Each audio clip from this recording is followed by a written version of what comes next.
Wherever you go, whatever you do, throw a little at it. Omax, Vest and Briefs. Kanyakumari மாவட்டம் சுசீந்திரம் தானுமாலையன் சுவாமி கோவிலில் சிறப்பு பூஜைகளுக்காக பக்தர்களிடம் வசூலித்த பணம் கையாடப்பட்டிருக்கிறது. இதன் தொடர்பாக கணக்கர் சஸ்பெண்ட் செய்யப்பட்டிருக்கிறார். இது தொடர்பான கூடுதல் விவரங்களை செய்தியாளர் சரவணன் வழங்க கேட்கலாம். சரவணன், வணக்கம். இந்த விவகாரம் எப்படி வெளிச்சத்திற்கு வந்திருக்கிறது? சஸ்பெண்ட் செய்யப்பட்ட அந்த கணக்கர் யார்? வணக்கம் ராகப்பிரியா. அதாவது கன்னியாகுமரி மாவட்டத்தை பொறுத்தமட்டில் பிரசித்தி பெற்ற கோயில்களில் ஒன்றாக திகழ்ந்து வருவதுதான் சுசீந்திரம் பகுதியில் அமைந்திருக்கக்கூடிய தானுமாலையன் சுவாமி கோவில். இந்த கோவிலில் மூலவராக பிரம்மா விஷ்ணு சிவன் என மும்மூர்த்திகளும் ஒருங்கே அமைக்கப்பட்டிருக்கக்கூடிய ஒரு கோவில் தான் இந்த சுசீந்திரத்தில் இருக்கக்கூடிய இந்த தானுமாலையன் சுவாமி கோவில். இந்த கோவிலுக்கு தினமும் பார்த்தமையானால் உள்ளூர் மட்டுமல்லாமல் வெளிநாடுகளிலிருந்தும் வெளிமாநிலங்களிலிருந்தும் ஏராளமான சுற்றுலா பயணிகள் இங்கு, அதாவது பக்தர்களாக இங்கு வந்து சென்று வருகிறார்கள். குறிப்பாக இந்த கோவிலில் 18 அடி உயரமான ஆஞ்சநேயர் சிலை அமைந்திருக்கிறது. அதே போன்று மூலவருக்கும் சிறப்பு அபிஷேகங்கள், பாலபிஷேகம் போன்றவையும் நடைபெறுகிறது.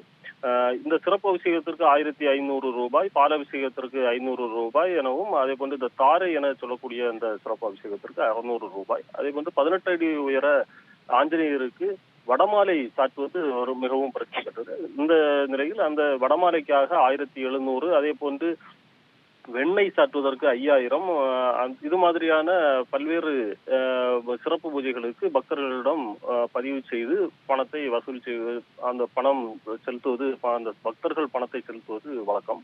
அந்த வகையில் பார்த்தோமேயானால் கடந்த சில ஆண்டுகளாகவே இங்கு கணக்கராக இருந்து வருபவர் கண்ணன் என்கின்ற நபர். இவர் பணியில் சேரும் பொழுது அங்கு இரவு நேர காவலாளியாக சேர்ந்திருக்கிறார். தொடர்ந்து அவர் தற்போது கணக்கராகவும் இருந்து வருகிறார்.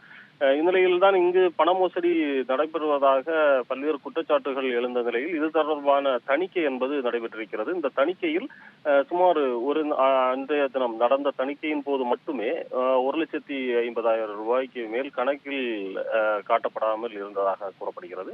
இந்நிலையில் தான் இது தொடர்பாக மேலும் விசாரணை செய்தபோது அங்கு மற்றொரு சிறிய புத்தகம் ஒன்றில் அவர் அந்த கணக்கை எழுதி வைத்திருந்ததும், அதற்காக போலியாக ரசீது கொடுத்திருப்பார் என்கின்ற சந்தேகமும் எழுந்திருக்கிறது.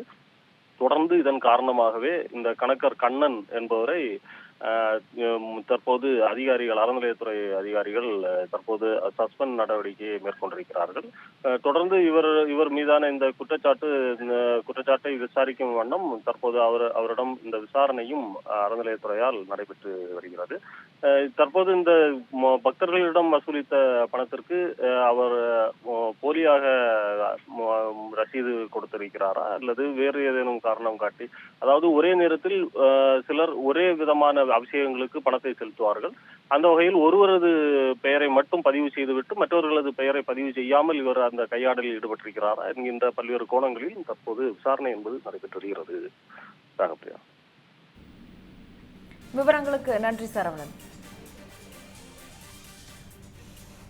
இந்த மாதிரி யூஸ்ஃபுல்லான இன்ஃபர்மேஷன்ஸை தெரிஞ்சுக்க தமிழ் ஜனம் சேனலை சப்ஸ்கிரைப் பண்ணுங்க.